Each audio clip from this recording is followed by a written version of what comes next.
heads again. We know this is what we're meant to do. So we wake up, put our feet on the floor, go and conquer the day like a warrior, like warriors. Cause that's what a tribe does. We got your back so you can relax and focus on all the important stuff, like getting your business done. This is our tribe. We look out for each other. That's right, that's right. This is our tribe. We help each other grow in business and life. That's right, that's right. No need to panic anymore. We got lots of support and an army of warriors by our side.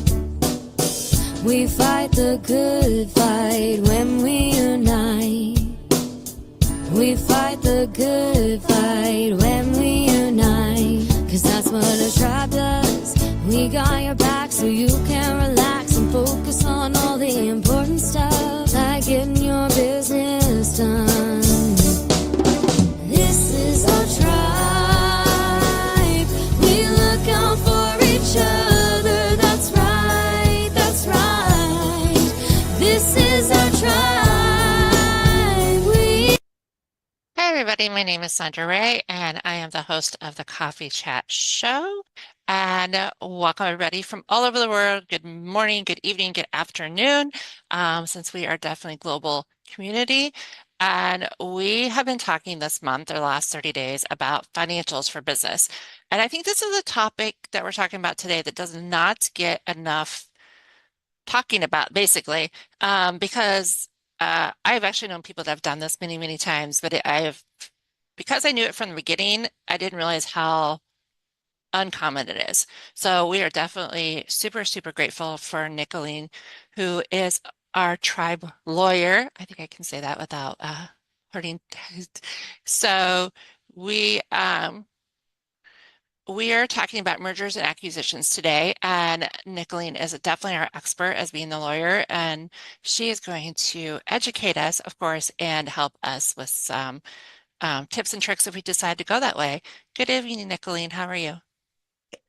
Hi there. Thank you so much for having me. I'm good, thank you. How are you? I am good. I get tongue-tied sometimes, but I'm good. I'm good. So yeah, it's over to you. You get the floor. Thank you so much. I think when we hear the terms mergers and acquisitions, it's very much like hearing the term corporate governance. And for a moment there, we find ourselves thinking, oh, that is reserved for a really big company in a very expensive high-rise building. And it doesn't really apply to me being a small business owner. So when we speak of mergers and acquisitions, quite essentially, an acquisition means that there's a strategic decision by a business, usually a company, to buy another.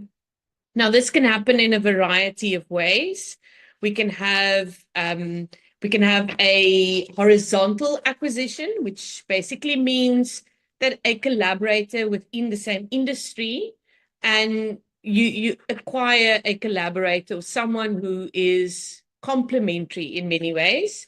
It could be vertical, in other words, someone who's in a supply chain with you, or it can be conglomerate, meaning that you'll expand your profit or rather your product offering, a complementary addition, if it were. We do this for many reasons, amongst others, because we want to expand our market reach. We want to diversify our offering. We want to create synergies, or we want to have access to technologies or talent. So many different things can actually motivate us to do so. Now, before we get to the tips and tools, I want to say we always refer in industry to M&As. That's the short acronym for mergers and acquisitions. Now, usually, if we make an acquisition or we are acquired as a business, the next step that follows is a merger, because usually we would then blend or merge the two entities into one single entity. Often, depending on how this is exactly constructed, we can also refer to an amalgamation. Now, all of this is extremely technical, but it basically means we can meet that partner, which either gives us bigger market share, or it gives us access to talent, or it gives us access to a diverse range of offering. And we can basically get married in a business sense. So that's essentially what it means. In South Africa, of course, there are lots of boxes to tick, as with many other jurisdictions in the world. So it's a highly specialized technical field, and we need to look at the legal, we need to look at the tax and the financial aspects in order to really decide, is this a good buy for me if I want to acquire another business? What are some of the things to be on the lookout for? And if we want to take this decision, what do we need paperwork-wise?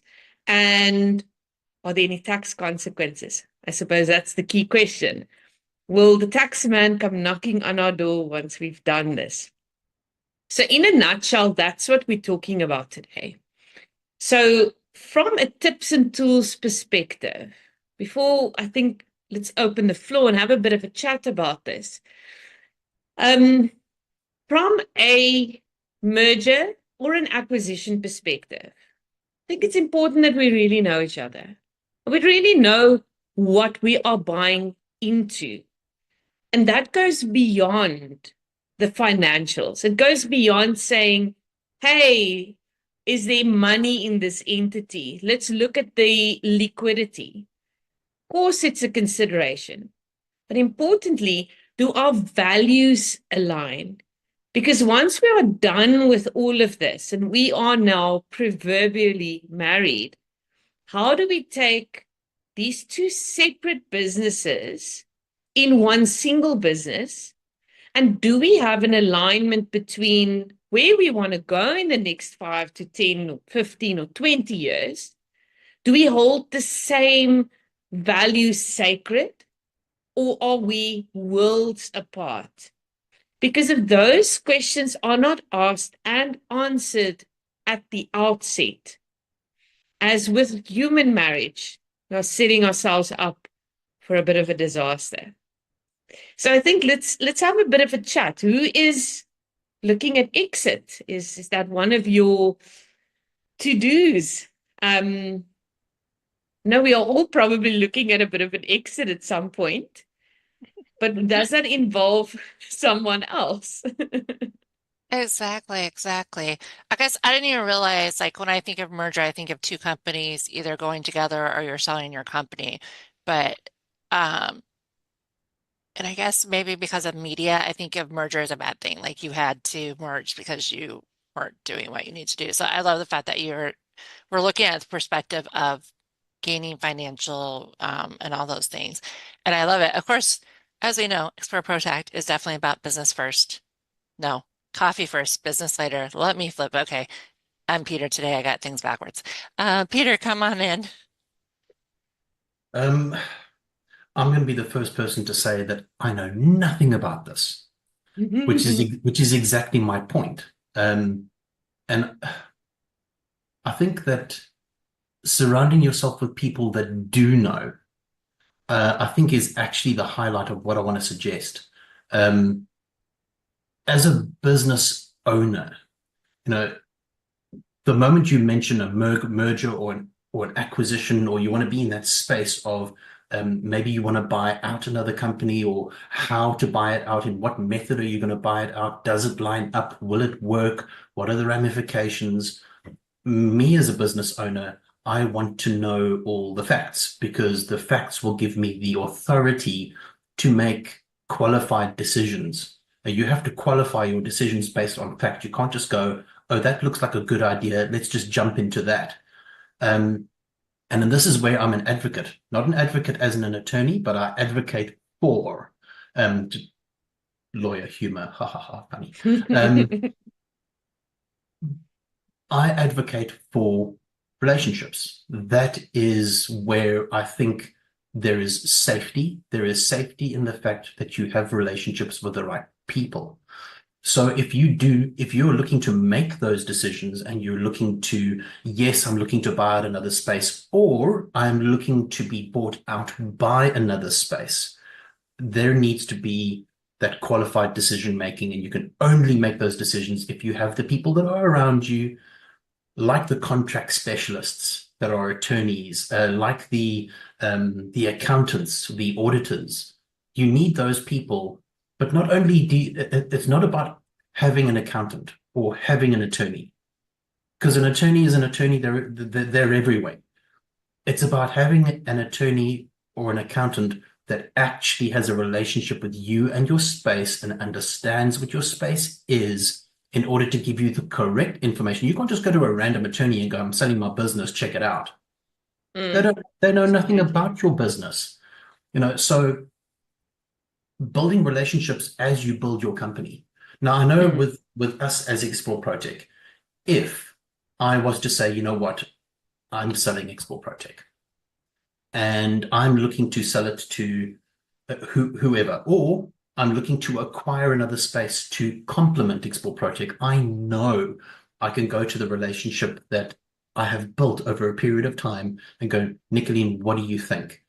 And she's going to give me professional advice on the fact that she knows exactly what my space is and its values and how it works. So I think that's going to be the highlight of what I'm going to suggest in this space. We need that qualified information so that we can make qualified decisions. We work so hard to build what we build. It would be so silly to kind of just jump into something that could be so risky because you just didn't take the time to actually do it properly. That's Absolutely. Maybe we could talk about the dangers of not doing it properly. Maybe that would help. Absolutely. Thanks for opening that door, Peter. I cannot agree more. I do think, we advocate quite openly, when you start off, make sure you've got someone that helps you with the tax, and you've got someone on the labor side when you start employing people, and someone in the accounting space and the legal space. But if we don't build those relationships, I do believe that it compromises the quality of the advice. Let's just be frank about that. If you cannot build an open, honest, connected interaction with the professional team that supports you in your business, then you always run the risk that there are actually agendas driving the advice, to put it very, very frankly. Then you've got someone that sees, oh, this guy wants to sell his business. Oh, I can draft 20 contracts and I can charge lots of money. Great. Yes, let's do this. But without really sitting down with that person and saying, okay, before we talk about the transaction, let's talk about why you want to do this. Right? What do you tell me? What do you think life is going to look like if we do this? Take me on a journey in your mind's eye. And I often find that really connecting on what you think is going to happen helps us to work it backwards and say, okay, how about if this doesn't pan out that way? Are we still at that same endpoint? So what can go wrong? Well, a number of things. You can get poor advice and end up having to pay a lot of tax, right? As the seller, particularly. If we construct this in the wrong way, your life's work, a lot of it will just go to the tax man, right? So that's the most obvious thing if it goes wrong. Secondly, in many of these sale transactions, regardless of what we call it, the technical terms aside for a moment, many of these agreements require us to stay on for a bit. And that can be 6 months, it can be 12 months, and sometimes 2-3 years. And the fact is, particularly if it's a really big business that buys your business and you have to stay on, there's a complete paradigm culture shift that literally happens overnight. So all the things you used to do, the way you used to do it, even the interactions you have with people in your business are just completely different the minute this thing is over. The other thing is sometimes, not always, depending on how we've constructed it, you may think you're selling your business and then you don't get all your money, then you end up having to go to court to go and squeeze your money out of the guys that said they were going to buy your business. And of course, they always have reasons for not paying. And then it's this big fight and we get it at the end of the day and you still walk out with less. So I don't want to be the bearer of bad news because those are obviously the extreme situations of what could go wrong. But the point is we need to know we are potentially dating to marry at one point, right? So if we're being bought out by another business, that's essentially what's happening. So the same process that we would go through with a life partnership, getting to know each other, going to catch a movie, seeing if that was nice, maybe let's go for dinner. All those things need to happen before we can actually make a proper informed decision. Because in many ways, that's the only way in which we can see whether or not this is really going to work. We always joke, particularly in relationships, right? To say that you don't really know someone until you've lived with them, right? And I think in business, it's very similar. Until we've actually done a deal together, and maybe that deal has been super difficult, and we've had to carry our proverbial bags of salt together, right? Until we've done that, we don't know each other because we haven't had the stress test of what I'm like, what you are like when life throws us lemons, right? When things are tough, do we show up? Are we different? How does it affect us? And that's when your true values, unfortunately, start to show. And that's when we can see whether there's a real alignment or not. If the values are aligned, right, we can forgive many things. We can forgive a late payment, changing here, maybe a few things that just don't go the way we hope it will. But if we are on the same page from where we want to go and what is important to us, and that real connection, then we can make it work, even if we hit a few bumps along the road. So let's look at some of the success stories now that I've given you all the bad stuff. Let's look at some of the success stories. Some of the biggest businesses, I don't know how many know this, but in South Africa, around just short of 80% of all our businesses are family owned. And some of those family owned businesses started in a little room in the house, in a garage. And today, some of the big brands are those family businesses. We're talking big retailers, we're talking food manufacturers, we're even speaking of restaurants, coffee shops, all sorts of industries. So the point is that it doesn't matter where we start. And in many ways, a quick way to grow your reach, your infrastructure without building it brick by brick is to go to someone who shares your values and say, why don't we pull our weight together?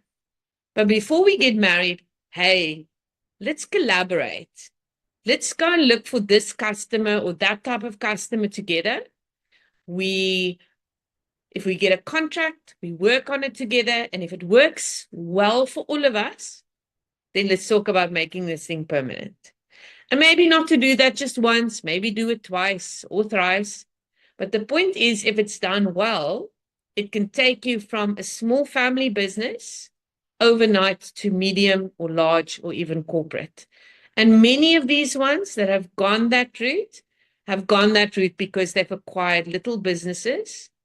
And I know in South Africa, we don't really have the stigma of it's not going so well, so if someone buys you to save you.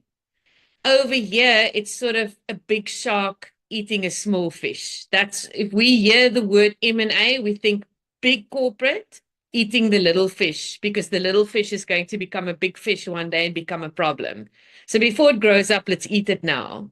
So that's the stigma around structuring these transactions in South Africa. And in many instances, unfortunately, there is a driver of saying, okay, this person is a threat. Let's deal with them swiftly now. Give them some money, let them move on. We take the concept, we've got the control. Because one of the key principles of a merger is control. So it's not just sale, it's control.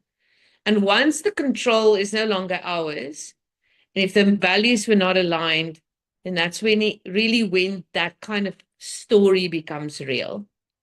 But if it's done well, it can be super powerful. So don't close yourself off to all the stories we often hear. Does anyone have a story they want to share? Let's get Lesetja's input question. I'm not sure what she has, but come on in the room.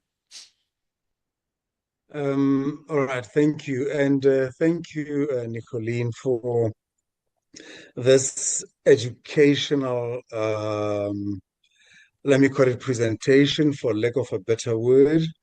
And maybe just a little warning. I know we are all entrepreneurs in here. We want to grow big. But when you want to acquire a business, don't go acquiring a business because you look at it as being, your way into being rich quickly or into being recognized as big business. Don't go into acquiring another business because you want to grow quickly. Because I think, Nicolene, there could be a lot of dangers in there. And then on the flip side of the coin, if you are a business and you're struggling, and somebody comes and they realize if they buy you out, they will actually grow their bit or getting more clients through you. Don't just sell because you're struggling. As Peter was saying as well, get advice. There's always ways out of where you are, the position that you find yourself in. So don't just sell because you say, I'm struggling, and here's an offer for 10 million. It'll get me from point A to point B. You could be losing on a deal for 100 million because you just want to sell quickly. And just a question, Nicolene, when we talk mergers, we're not talking joint ventures. We're talking something different because sometimes we may confuse the two. Are we merging the business or are we doing this venture as a joint force? And thank you for that. This is Lesetja Mokou from Litmok, your business development agents. Thank you for those insights. Firstly, a couple of comments. I think there's no easy road in entrepreneurship, right? Let's just say it out loud. We don't say it enough. As business owners, we go through tough times. We don't tell anyone. Often we don't share. And when it starts picking up and things go better, then of course we share. Because there's a sense of shame in sharing if things are not going well. So I think, firstly, we should never do anything out of desperation, for lack of a better phrase. We should never feel this is my only option and this is why I'm doing this thing. If you are in that place, I encourage you, don't make a hasty decision. Take the advice, take a step back, and think.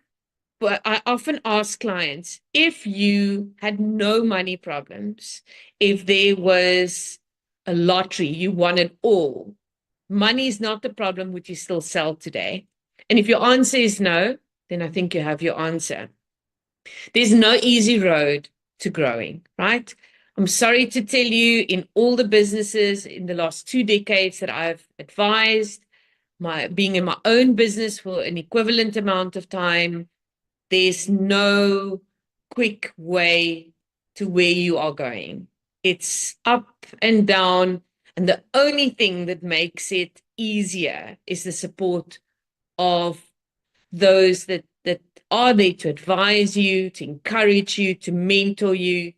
And I think we shouldn't lose sight of that. So a merger or an acquisition is not a quick fix. There's no such thing. They always say if it's too good to be true, it probably is untrue, right? Let's be clear, we're not talking about a JV or a joint venture. I often say, just for fun, a JV is like dating, right? We're courting, and a merger is marriage. It's permanent. It's for life. Well, hopefully, right? I am a lawyer in the room after all, but we would like to think, and I would like to think, that it only happens once if we're lucky in life. So the point is that a merger is, as with human marriage, a big decision, shouldn't be taken lightly. The older generation has a saying to say in Afrikaans that getting married is not like purchasing a horse, right? So it's not something to be conducted lightly. And I think it's the same for business. Why? Because at the core of it, it's humans and humans. We can call it a fancy entity or a company or a corporation. By whichever name it goes, behind it are humans with human needs and human emotions. So I think we shouldn't lose sight of that. A JV is a fantastic idea to really explore if this is the route for you. And there's also, I want to say something before we go to Peter, that we think that we have to grow our businesses into these large businesses. And there's absolutely nothing wrong with thinking that's what we want to do. And similarly, there's nothing wrong for you not to want to do that, right? So I think at the end of the day, we need to be completely true to our own objectives and to align the choices we make in business to the lifestyle we desire as humans. We need to carefully balance the two, because building a big empire comes with a price, right? From that perspective. So I think we are stuck in this potentially Western idea of a successful business means I've got a board and I've got so much money in the bank and so many offices or branches. You know, it's this big machine. But is that really a measure of success? And I think those are deep questions we need to have the answers to before we even embark on this journey. Peter, you've got your hand up. Sondra, I don't know if you want to actually do the jump in between. You good? Okay. So I just want to highlight a little bit of the journey that we've actually been on.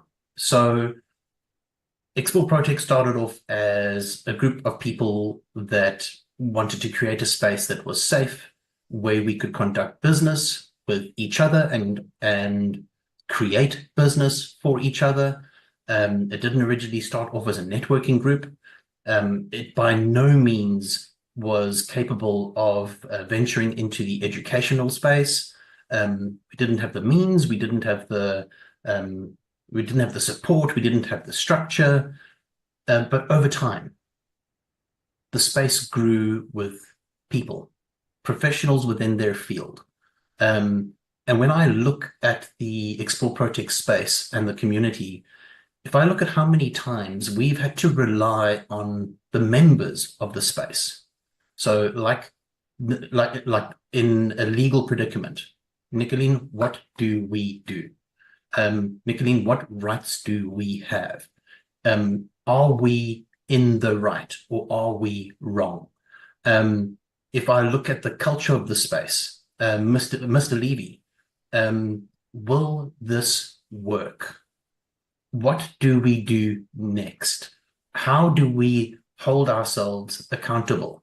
If I look at the design of the space, when it comes to even as simple as the graphics, when we start talking about Wilhelmine and her graphics, or even young Rob that designed our logos, or even down to the contracts between us and educational spaces, us Mancosa, us and potential other educational spaces. I won't list their names now because those contracts have not come into fruition yet. When we look at relationships between us and financial institutions, or if we look at relationships between us and the students that have been filtering through this space, and Hendrik will know exactly what we're talking about because he used to be a student. I do not consider him a student any longer. If we look at the entire space, every single aspect of the space, we have relied on the skills of the people within the space. If we didn't have access to the people and their skills, where would we be? What would we be doing? How would we be doing it? Would it still look the way that we wanted it to look? Would it still feel the way we wanted it to feel? Would the outcome be what we desired in the first place? Or would we be doing what we initially set out to do? So when you stay true to a particular cause and a particular direction, it's almost like the people that are in your space that have that like-minded, yes, that's the direction we want to go in. Yes, we want to step into education. Yes, we want to educate. Yes, we want to create a safe space. Yes, we want to help each other. Yes, we want to grow.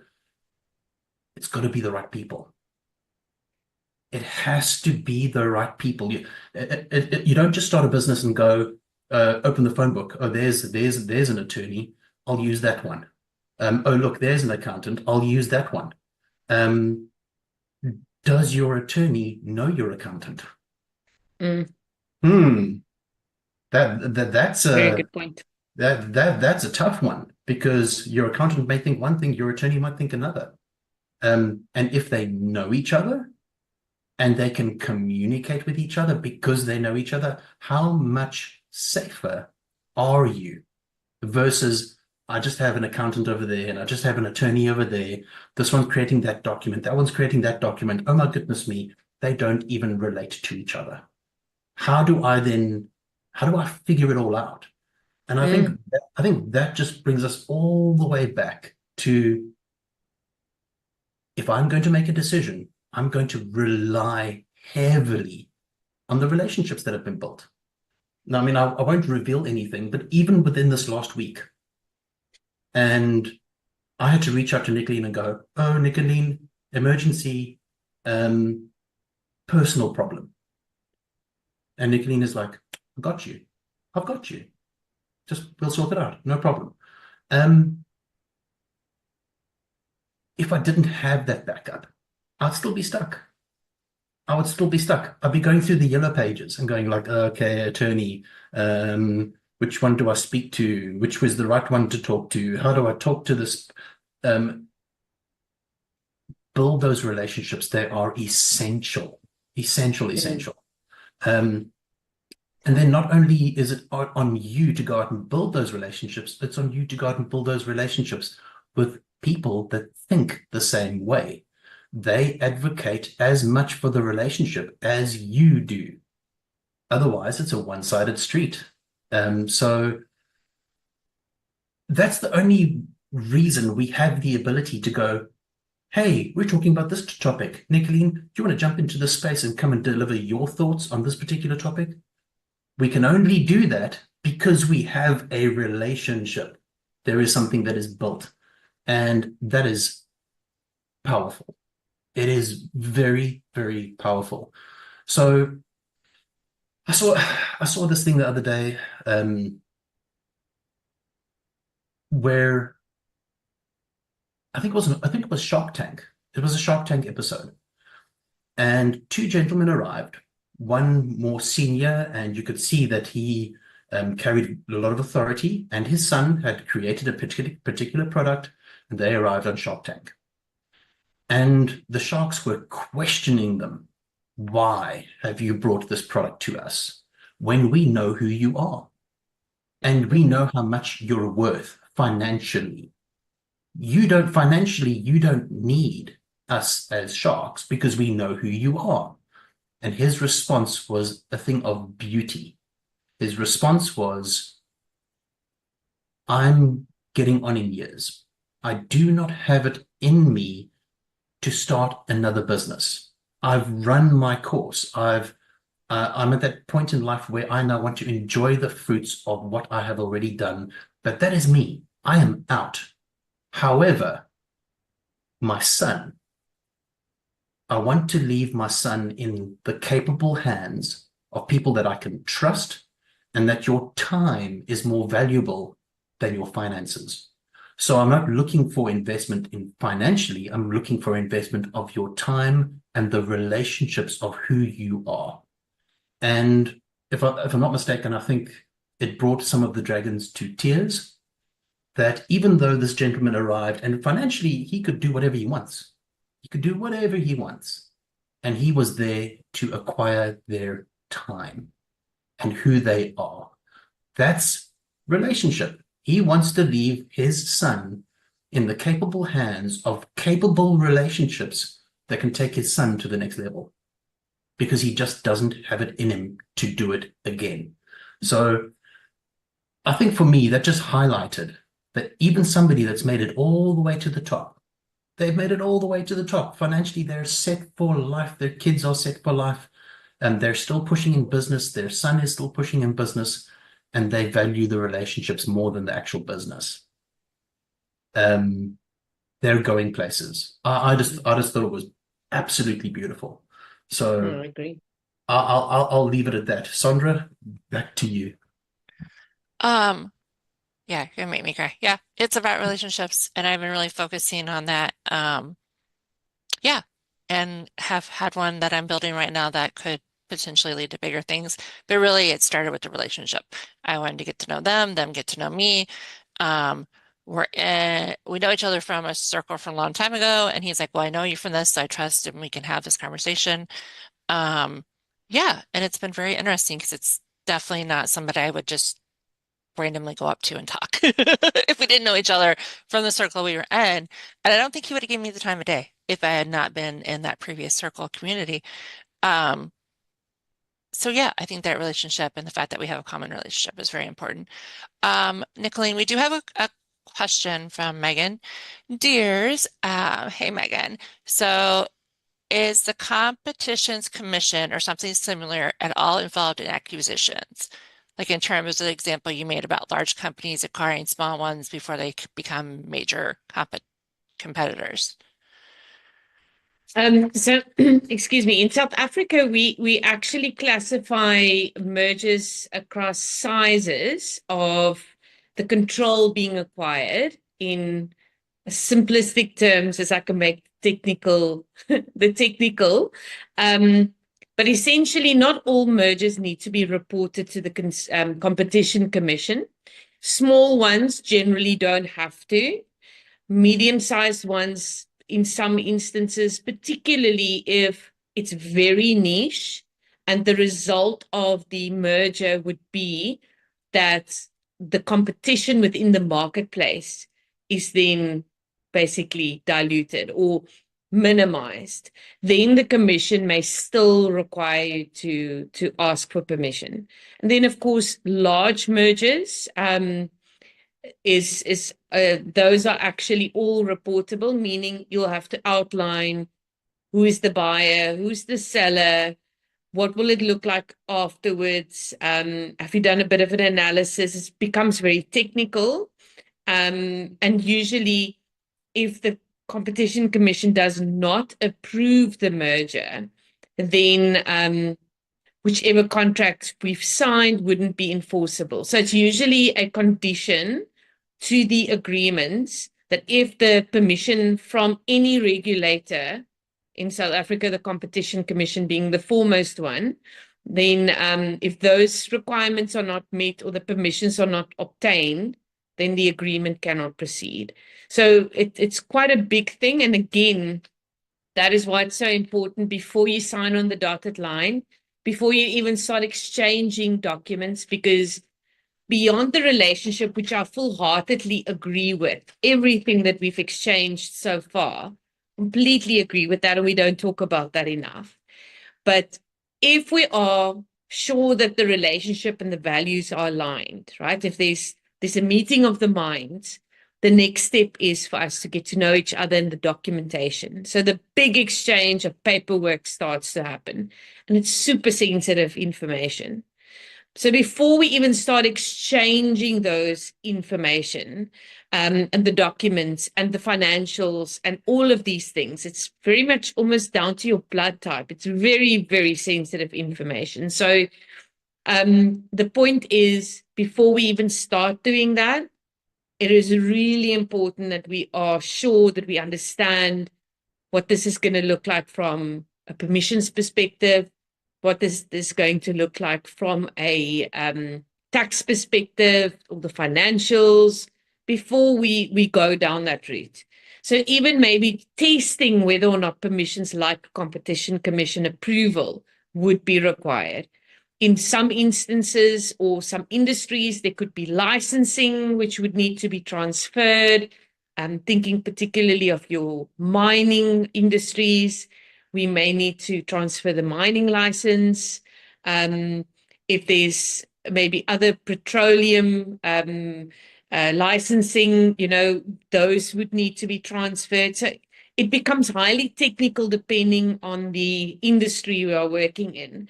But that's why it's super important to collect the information before we say, yes, let's go. Yeah, I didn't even know what a competition, I didn't even know that there's commission on that, but that makes so much sense. In the US, we do trademarks. Are trademarks transferable? Like, do you know? Absolutely. Because I would think if somebody bought a business that is already trademarked, does the trademark goes with it? Yes or no? Okay. Depends where your trademark is registered. If your trademark is registered in your, and this is an interesting point, you bring a very interesting point to the table. Thank you, Sondra. The trademark is usually registered in the business name. And if you're selling that business, yes, it's one of the many assets that form part of that business basket. If, however, you've registered your trademark in your personal name, then you can decide whether you sell it alongside the business or whether you keep it and potentially they could rent it from you, right? So that could be one avenue of a annuity income. The second thing that I think we don't talk about, and I've often learned in our digital age, particularly if we are the founders over many years of our businesses, let's be real, we use our email for more than just business. So remember, if you sell your business, your domain goes along with it, with all those emails which you may have used to take advice from professionals to decide on the sale, right? So if we don't want the email address to go along with the sale, again, this is where experience comes in, and this is where having that person on your side, by your side, in your corner, really, really helps. Because we'll know how long you've been there. We'll know to ask you, would you like to keep your email address? Because if you didn't know you could keep it, you wouldn't ask. So I think those are super important. Yeah, I agree. Yeah, I know some people that are trademarked. I know people that want to be trademarked, and then yeah, people don't even understand it. So I didn't know the domain email, and I do have a domain email. So very interesting. I might go back and look at mine because I do not use it super often. So I think I would be okay because I do try to use it for more professional and not personal. Awesome. Peter, come on in as we start to wrap up. Just out of curiosity, and I think it's because I've experienced this before, and funnily enough, Nicolene, we experienced this with you. when we are going through that merger or acquisition space, obviously there is a set up of contracts because it's an agreement between two different parties, whether it's a sale, whether it's a purchase. It all boils down to the paperwork and the contracts that are put in place. And those contracts are specifically designed for protection. They protect the seller, they protect the buyer. It's put in place so that if something goes wrong, there are things in place that can protect everybody that is involved. That is the whole idea behind a contract. How important is it to have somebody that is there to protect you when creating those contracts? I think from a merger and acquisition perspective, it is super important that you have a dedicated team. Again, the tax person, the accountant, and the lawyer, and ideally we need to work together as a well-oiled machine with our different focus areas. We're not all the same, but we need to be able to move in synchronicity. We can't be trying to put our stamp on it to be to tick a box or to win the prize for, the ego thing can't be there, right? Let's just call a spade a spade. So we need to work in perfect synchronicity so that we don't have any unintended consequences. Contracts as a general, I think, and this is something that can make your business, if you are looking at some point in selling or merging or stepping out, and this is one of the vehicles you're looking at, designing a suite of contracts that looks like your business, that sounds like your business, and that feels like your business is something that very few legal professionals can really do. And I don't just mean ticking the legal boxes that you need to comply with. I'm talking about something that your client or your vendor gets this document and it knows immediately, oh, this is an Explore ProTech document. The colors are the same, the font is the same, it reads like they speak, it mirrors what we discussed. That cements a strong relationship. Sending a document that says something completely different or uses language that makes the other person feel spoken down upon or intimidated, or quite frankly, I just don't get what you're saying, and now we need to have yet another phone call because we don't get what you're saying, breaks the relationship down, even if it is very subtly. So rather spend that little bit of money. You'll only do it once if you do it properly. And make sure that how much effort you're putting into your branding, your social media, your website, that it finds its way into the one thing that cements that relationship you're building. Otherwise, why are we doing any of this? And if you can package all of that alongside your business, think about this thing that you've created that has real sales value. You know how many businesses get sold when we start doing the paperwork exchange and it's just really a mess? You know what the buyer does? They say, I want a discount because I need to spend money to fix this.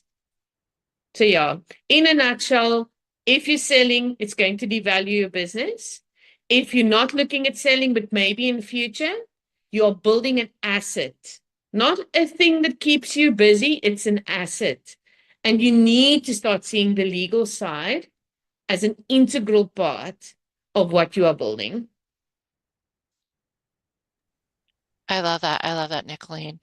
And I'll spin this just a little bit, but how often should we be reviewing things? I'm all about quarterly reviews and so on and so forth. So how often should we be reviewing contracts and reviewing our paperwork and so on and so forth? Not April 15th when the taxes are due in the US, obviously, but how often should we honestly, because I do teach quarterly review and I really want to know so I can tell, people like, hey, you should be looking at this X amount of time. So I'd love to hear it depends on your industry. Some industries change rapidly. So if you're in tech, right? So if you're in AI, you're writing that kind of code, you're involved in the tech space, and it's fast moving and it's changing. And right now, we don't really have regulation anywhere in the world, but we're working on it. And when it happens, it's going to happen fairly quickly. Not quick enough, but it's going to happen fairly quickly from what we're seeing. There's a bit of a bottleneck going on. I would say every quarter in that case. If you're in any other industry, I think doing a proper review now and doing it then once a year will save you a lot of money. Because if you've built that relationship with your law firm partner, then they've got your previous versions, they know what you do. All you do is you say, well, this is how we've changed the business, or we've seen that this started to happen, so this is how we are rather working with our customers. We're not paying deposits to our suppliers in advance. We're paying once the service is done because of ABC. Those are the bits and pieces of information which we then say, okay, let's make sure that the contracts say that. And then it becomes a very quick exercise as opposed to doing this one now and then not doing that one. Consistency and getting into a good routine is really key. I love that. I love that, Nicolene, because yes, and I'm sure, yeah, like you said, the industry, and then also I would assume whether you're doing in-person, virtual, international, all those things do play a huge part in all that. So any final thoughts? And then please tell us how people can find you. We will definitely put links in the show notes, but you can also tell us.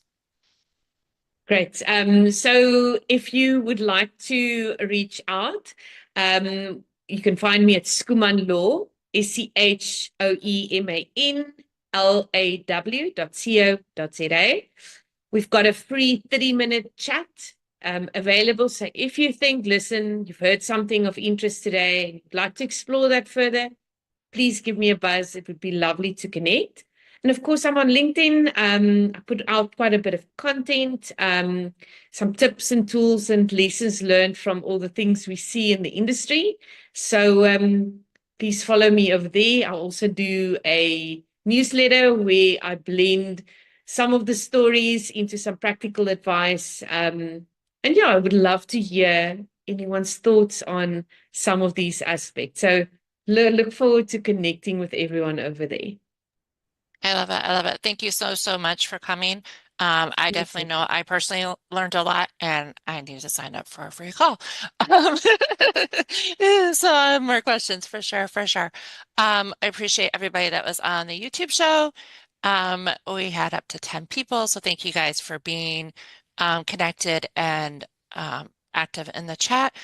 We also want to make sure we say thank you to Susan, who does cover our picture cover, our show notes, and we're on Spotify. So make sure you come like us and follow us over there.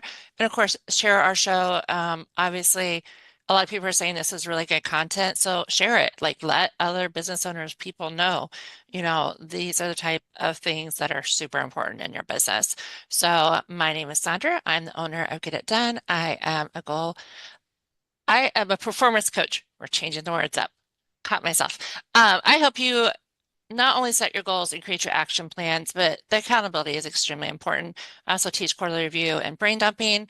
I do life goals and business goals, so I do both sides of the thing, both sides, because one affects the other, whether you like it or not. And I'm super grateful to be the host. Peter, you want to wrap us up and take us out? Awesome. Once again, Nicolene, thank you so much for being here. And for those of you that were listening, I think she's been way too modest. I only like to surround myself with the best of the best. Hence the fact that Sondra is here, Nicolene is here, Lesetja is here, and Hendrik was here. But I only surround myself with the best of the best, and those people are the people that build relationships. So do yourself a favor and do not miss out on these relationships. Reach out, build a relationship that's going to ultimately benefit your business. So with that being said, ladies and gentlemen, and in the background, huge shout out to Somerville. Thank you so much. She does everything I don't want to. Everything I can't. I surround myself with really good people. So Somerville, great shout out to you. And I think that brings us to the end. And I think we'll end off like we do every single time without fail. And you guys probably know exactly what's coming. So we'll end off with "May all your wildest entrepreneurial dreams come true" from my famous co-founder, Nestine Porter. Ladies and gentlemen,